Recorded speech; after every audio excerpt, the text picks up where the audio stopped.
There was a very good book. The author slips my mind. Very worth reading. It came out shortly after World War II, I think maybe like 1947, 48. It was written by a German Jew. A woman. And the book had, the title gave away the book. You know, she was very smart. And when you're very smart, the test of intelligence is to capture complex ideas in simple, lucid language. Yeah. And the title of the book was Hostages of Civilization. She's referring now to the situation of the Jews. And she said the German Jews were hostage to German civilization, meaning 19th century, early 20th century, Germany was by a wide margin regarded as the height, the peak of European civilization. Just to take a homegrown example. So there is W.E.B. Du Bois, the great African-American scholar of the 20th century. He goes to Harvard. But going to Harvard was a deal, but it wasn't a big deal. Because then he goes off to study in Germany. When you wanted to be at the peak, you go to Germany, okay? If you take the left, all of Europe, they revered the German Social Democratic Party. That's where all the leading lights were concentrated. And when what was called the SPD, the Socialist Party, SPD in the German, we call it German Social Democratic Party. When they spoke, everybody listened and everyone acted, okay? So Germany was the peak of civilization. And the author wrote that we were hostages of that civilization because beneath the veneer of civilization, there lurked a lot of ugliness. There lurked a lot of ugliness. And what Hitler did, he tore off the veneer. And then the German Jews, but obviously others as well, I don't like to say others as well, German Jews, German working class, many categories of German society suddenly fell victim to the ugly underside of civilization. And that's basically the era we're now entering with Trump, the ripping off of the veneer. So it's a real problem. I can't deny it. And that's why I said I will not counsel anybody who to vote for, because I recognize it's a balancing act. It's not a clear choice. But the Democratic Party, they didn't even want to they articulated the choice in a way which was false. There's not a danger, in my opinion, if you take words seriously, this word fascism. There isn't a danger of fascism here. Do you know why? Because there's no opposition. Historically, fascist elements came into power when there was a strong left, the institutions of what we used to call bourgeois democracy were in jeopardy, and the ruling elites acquiesced in a strongman coming into power in order to repress the elements on the left, which posed a real danger to their system. They wanted a socialist society. Some wanted a communist society. All of them rejected the capitalist society. We don't have a left here.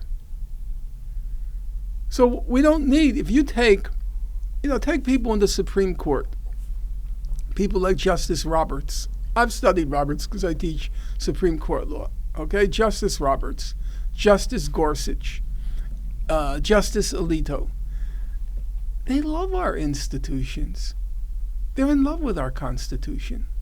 They love checks and balances. Because the whole purpose of the checks and balances is to make sure the rabble doesn't get out of hand. And also that no elite party dominates another elite party. There has to be an equilibrium among the elites, but always within the context of repressing the rabble, So they love our institutions. Why would they abandon the Supreme Court?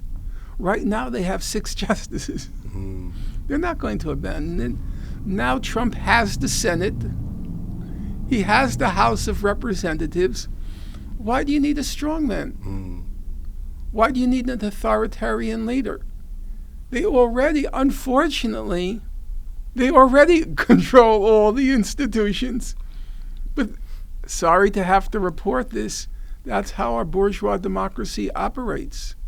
So this constant thread of Trumpian fascism, I think it's false on two counts.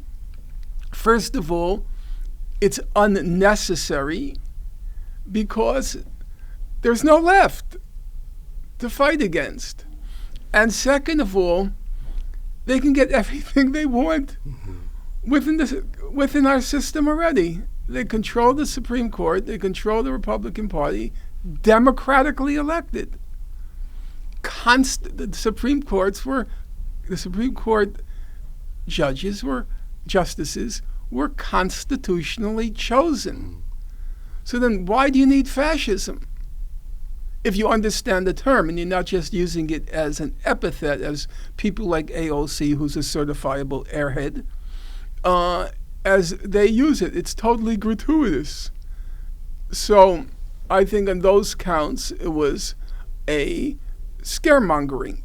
But on the other hand, I have to say that the Trump phenomenon represents the ripping off of the veneer of civilization. There's an adage that goes,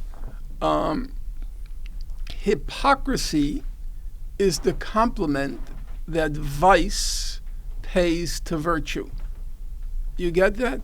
Hypocrisy is the compliment that vice pays to virtue. Meaning, what you're doing is wrong. That's why you don't admit to what you're saying. You're hypocritical. You don't really believe what you're saying. Why do you do it? Because you know that it's wrong. You're hypocritical because even as you're thinking of vice, you know it's wrong. You know it goes against virtue. So hypocrisy is the compliment that vice pays to virtue. And the thing about the new Trump administration is they don't feel a need to pay that compliment anymore. They don't have to be hypocritical. They're just going to say what they feel. And that presents a danger. It presents a real problem. Yeah, I recognize that. A lot will depend, I believe, on how certain of our institutions react to it. I think, like our Supreme Court, these are very respectable, reactionary to the core. But certain of them are respectable, and they will recoil at certain of the egregious grossnesses of Trump and may put a check on it. But on the other hand, there is a problem because so much of it has been legitimized. It's been legitimized because of, I hate to say it because everybody's saying it now, and I never like to join in with the choir or speak to the choir because, and I know people are going to come down hard on me, but I'm saying it within the context. And the context is I'm a person of the left. Because of a lot of the idiocies of the woke politics and the cancel culture and the refusal to acknowledge that maybe the other side has a point. You don't have to agree, but you don't have the right to cancel. Mm-hmm. And you don't have the right to denigrate everybody who disagrees with you as some sort of reactionary, some sort of hillbilly, some sort of redneck. No, there's grounds for legitimate disagreement. Mm. Now, people are using that as a club now. If you read the papers, everybody's attacking. On the Democratic side, they're all attacking identity politics and blaming identity politics for what happened. No, I don't agree with that. I think the problem was people had nothing on offer that was going to substantively improve their lives. Mm. But on the other hand, the identity politics, the idiocy of it, legitimized the other side. There are legitimate questions about, puberty blockers. Are they a good thing? It seems that the scientific evidence is overwhelmingly no. But the left made that a litmus test. If you didn't support it, you become a reactionary. You become a hillbilly, a redneck, an antediluvian. You couldn't have honest discussion about these issues. So it ended up legitimizing part of the ugliness of the right-wing agenda.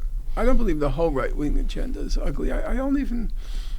I think most Trump support, not most, in broad strokes, most of the Trump supporters could have been won over to a left-wing agenda.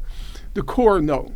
The core were, there was a fascist core. There is a fascist core, but there is the penumbra as you get further away, and those people could have been won over. Remember, 10% of the people who voted for Obama, 10% of the white working class that voted for Obama then voted for Trump. Yeah. So there was room to win these people over. They're not hopeless. You're going to disagree on some things,